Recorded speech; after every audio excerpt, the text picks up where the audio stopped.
What if you could train almost your entire body with just one pair of dumbbells? No giant machines, no complicated gym setup, no 2-hour workouts. But here's the catch. Most people use dumbbells to simply move weight from point A to point B.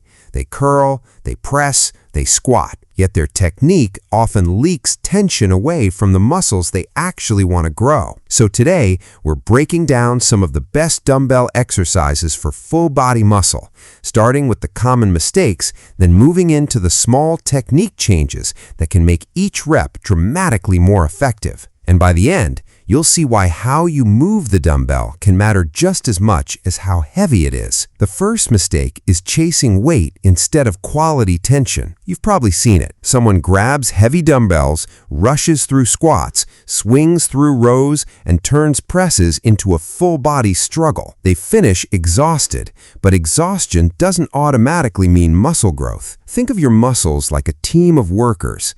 If your technique is chaotic, the workload gets passed around to everyone. But when your position is controlled, you can direct more of that workload toward the muscles you're trying to train. So let's start with the movement that gives you the biggest return for your effort. Hold one dumbbell vertically against your chest. Keep your elbows underneath it. Brace your core and stand with your feet around shoulder width apart. Now, squat down by allowing your knees and hips to bend together.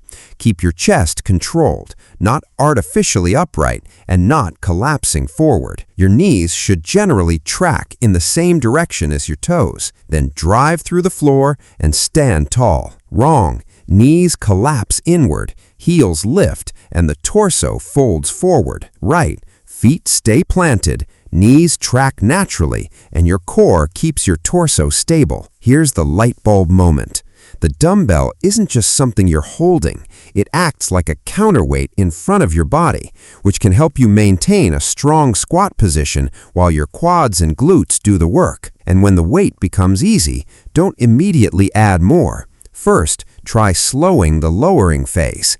That brings us to the next movement. This exercise targets your hamstrings, glutes, and posterior chain. Hold 2 dumbbells in front of your thighs.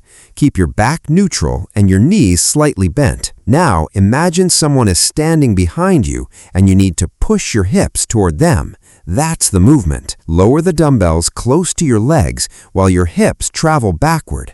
Once you feel a strong stretch through your hamstrings, drive your hips forward and stand tall. Don't turn it into a squat, and don't yank the dumbbells away from your body. Your dumbbells should travel almost like they're sliding down invisible rails along your legs. Try a controlled 2 to 3 second lowering phase.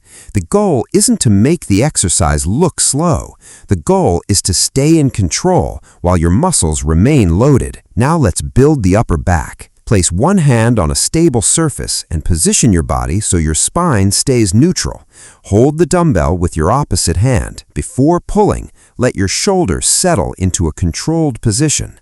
Then drive your elbow backward rather than simply pulling the dumbbell toward your chest. Pause briefly at the top, then lower the weight under control. Common mistake? Twisting your entire body just to move a heavier dumbbell. That might make the weight travel, but your back isn't necessarily getting a better stimulus. Think of your torso as the foundation of a skyscraper. If the foundation keeps moving, the structure above it can't stay stable.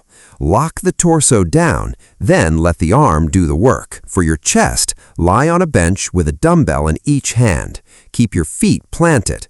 Pull your shoulder blades gently back and down.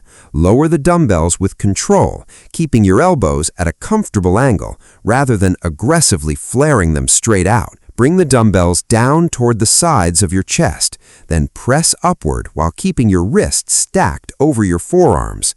Wrong? Bouncing the weights, letting your shoulders roll forward, or cutting every rep short. Right? Controlled descent, stable shoulders, full, comfortable range of motion. And here's the important part. Don't just think about pushing the dumbbells upward. Think about bringing your upper arms through the pressing motion while keeping your chest engaged. That small mental cue can completely change how the exercise feels. Keep practicing, keep progressing, and remember, better reps